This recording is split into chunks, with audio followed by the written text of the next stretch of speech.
Hello, Capricorn.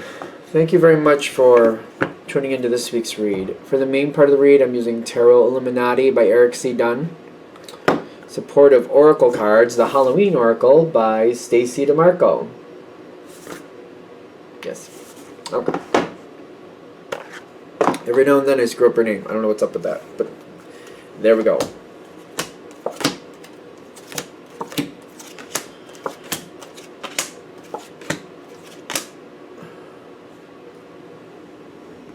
Capricorn.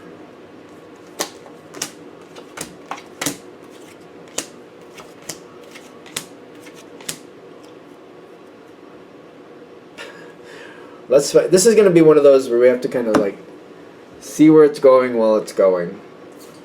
Okay, so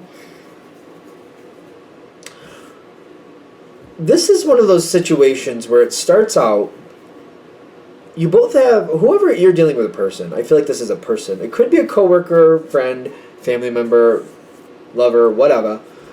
But when it starts off, nobody knows exactly where things are going. But you and the other side has certain ideas about where they want it to go, and they're feeling confident about that. Because you got the scrying here.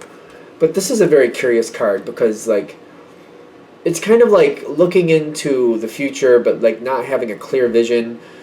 You may be able to tell there's some cars going on there, and there's some people talking, and it seems like there's children around. But exactly where you are and what you're doing, that might not happen. So it's kind of like, I know something's coming, but I don't know exactly what's coming. That's kind of this card. I know something's coming, I just don't exactly know what. But you're optimistic at this point.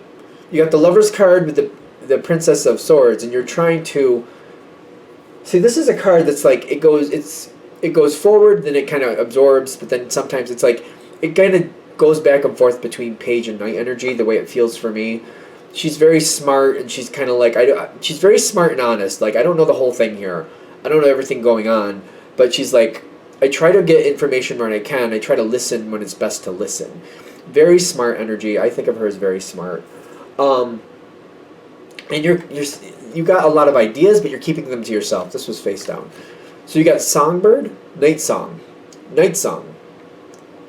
Night Song really makes me feel like you got ideas, and you're like, this could really be good. But at this point, it's too early to start putting that out there. You know, I'm hopeful.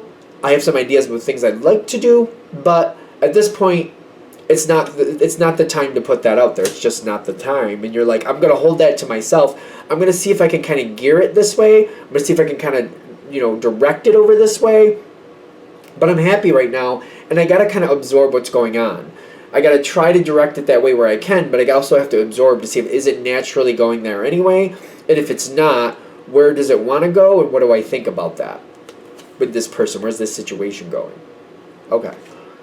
Very, very astute at this moment. Very kind of like, I need to know what's real here. Like, I know what I want, but, it's kind of like you can't fit a square peg in a round hole. So it's like, if this isn't going to mesh the way I want it to, I need to know that now. I want to figure that out now. I don't want to just try to push it in where I want it to go. I want to see is it naturally going to fit there anyway. The other person has this. Nine of Wands, and the face down card is Owl. They do see a lot of value in you. That's not a question. I don't think they question that at all. So they do see a lot of value in you. But at the same time, when they're holding the line, they're like, what you want and what I want, like what the Capricorn wants and what I want, I don't know if that's really going to match here. They seem to already know that there's going to be conflict. They seem to already see it coming. When I'm getting the Nine of Wands, they're already like, there's certain things we don't match on. But they haven't told you that yet. It's kind of like you've said some things and they're like, oh, I don't know if I don't like that. But they haven't said anything. They haven't verbalized, they haven't shown you, they haven't told you that, like, it's kind of like, well, it's like you're getting ready to go scuba diving or something, and they're like, oh no, I don't do that. Like, or skydiving even, and they're like, no, I don't do that. But they haven't said anything. Something like, not like that, but you know what I mean. In the sense of that type of feeling, like you're like, I'm going to do this, and they're like, that's not for me. That is not for me. It's kind of like skydiving for me. I'm like, oh, that's not for me. That is not for me. because they're holding back. See, they're holding back, and it's just kind of like they're kind of.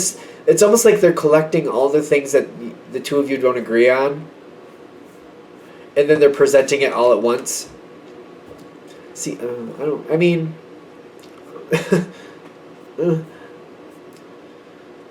like this isn't really in your control at this point, because the communication isn't happening. And then when it's presented all at once, like a package deal, like all of this right here, we don't agree on. All of this right here, all of this, and there's a bunch of it. And I just, it's like it's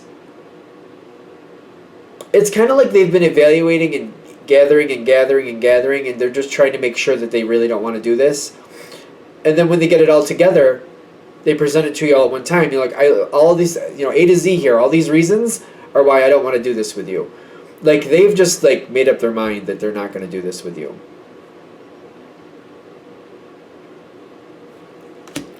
That's a conflict moment. Like that's like, I just feel like that's really harsh for you. Like that's really harsh to you. Like it's like I don't know why we had to come forward like that. Like that, it just feels uncomfortable to me. It feels like I've been kind of like, it's gonna sound wrong, but I feel like I've just been attacked. Like I feel like I've been just like ganged up on, even though it's only one person, as far as I can tell. I just feel like somebody ganged up on me, and I'm just like, why did you have to do that? Like I don't understand why you had to do that. Why did you have to make it so intense? Like they wanted to make sure that you realize I'm not doing anything ever with you anytime. Like, and it's just kind of, it's uncomfortable. It's uncomfortable. It feels overdone. It feels over the top. Lady de los Muertos. Love her. I love this card. But I feel like you're kind of like, it's kind of like weird. It's kind of like you didn't expect that. You really didn't expect that. So I just feel like you're kind of recoiling for a second. Even though there was a conflict moment, and you've probably stood up for yourself, but still, once it's said and done, you're just kind of like recoiling, like, I don't understand why that had to happen that way. But you're not letting it knock you down. You're like, all right, you know what? Let me take this with a grain of salt. Better to know now, I guess. Better to figure it out now. You're just trying to be, I feel like you're really kind of like, it is what it is. I might as well try to see it from the optimistic view, because it's, like at this point, you don't want to do anything with this person anyway. That left a bad taste in your mouth. So like you really did, and you really had really good feelings for this person. But when that happened, you're like, I don't think I saw them for who they are. I think I was seeing something that's not there. So you're kind of like, better to know now. Better to know now. Now, it goes into the graveyard and the underworld. Now, kind of like they've made their point and you weren't happy with it. It makes you uncomfortable, but the gift with the underworld is to see the truth of something. It's a very uncomfortable place. It's not a happy place. It's a very difficult place to be. But the gift of the underworld is going through something that's really hard, but finding out, like, wait, why is it hard? And if it's a person, like, what about this person attracted me to that person so I can avoid that in the future? Or if you could, like, look at it like, oh, wait, I did this, that brought me into this situation, you can recognize, like, this is what's bringing me into this situation. The underworld helps you figure out, like, how you got where you got. Was I attracted to something that's not good for me? Or did I make some decisions that really went the wrong way? Trying to figure out, like, how do I connect? Because it's kind of like you look at something like, you can end up with an abusive partner, and it's like, once you're with the abusive partner, it's like there's nothing you can do right. That's just like, you have to get out of that. But it's kind of like, wait, what about this? What were the red flags that I could have seen, or what red flags did I ignore? What was a red flag that I didn't realize was a red flag before I got too deep with that person that I could have walked away? You know what I mean?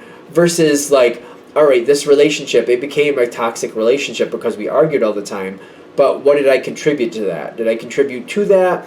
Did I also be that person? Like, were they already that to begin with? Or afterwards we just started disagreeing and then we started sniping at each other and I contributed as much as they contributed? It's figuring out the dynamic. Like, was it always that way? Did it become that way? And how do I avoid that from happening again? That's what the underworld does for you. And the graveyard is saying, well, in this reading, I'm getting it's kind of like looking through the past, looking through all the waste of the past. Kind of like, when you look at a graveyard, these are all the people who've passed away. How did they pass away? What took them? Did some people leave early? Was it just their time? Like looking at the truth of like why the history of this is here. Looking at the truth of the history. That's what I'm getting from graveyard. Like you're looking at the graveyard of your past relationships, past connections, and everything. Like you might be evaluating a lot of relationships that failed, whether they be friendships, family relationships, romantic relationships, whatever they may be. And you're evaluating like, wait a minute, is there a similar pattern here? Because usually the underworld will do that too. It would be like, all right, this is the current upset, this is the current disappointment, but this has probably been repeating many times throughout life. Why does that keep happening? What's going on with that? How do we stop that from continuing? How do we break that pattern or cycle, whichever way you want to put it? Now, ooh, I like this. This is good for this reading. Death is coming in, but then it's coming in with the King of Cups and the werewolf, which is telling me there's a challenger coming in here, and you got a challenge. It's a challenge, but it's like you got a chance to break this path. Somebody's coming in again, and I feel like for a lot of you, this is where you're going to pick up on this. This is where this is going to really start to hit, because like all of this is probably like past information. Somebody's coming in, and there's a challenge coming in with them with this werewolf energy, but they have a lot of positive energy towards you. But here's your option. You could stop this pattern. The thing is, it's now your time to see. Like, you got to remove that blindfold and really see. Remove the veil and see what's going on here. Because I feel like you're going to get those little feelings like, wait a minute, something's like, it's like something's itching at the back of your brain, and you're just like, something's up here. Something is up. What is, like, there's something that's up here. And you like this person. I feel like you like this person. But you got vampire and you got ghost. It's kind of like, when I feel vampire, it's kind of like it's very seductive. And it's something you really want to give into. But ghost is saying, are you going to end up in the same place you've been before? Six of Wands pops up. I think you're going to figure it out. Because I feel like you're going to start really evaluating this and be like, wait a minute. This behavior, like, it's not going to be exactly the same as the past ones, but it's going to be like, wait a minute. When I say something to this person, they change the subject. Or they don't really respond. Or the answer they're giving me is very benign. Like, they don't commit left or right. When I say, hey, you want to go skydiving? They talk about the birds and how that must be so pretty to see the birds up that way, And I'm like, they're not saying whether they want to or they don't want to. Like, they're talking about the subject and they're not really answering the question, though, or they're changing the subject altogether, or they're avoiding it. Like, you're noticing, like, wait a minute.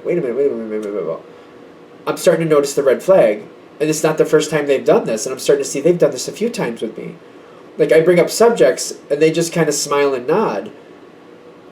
And they've done this a few times. They're not really engaging with me. And you're catching on to that. And you're like, wait a minute.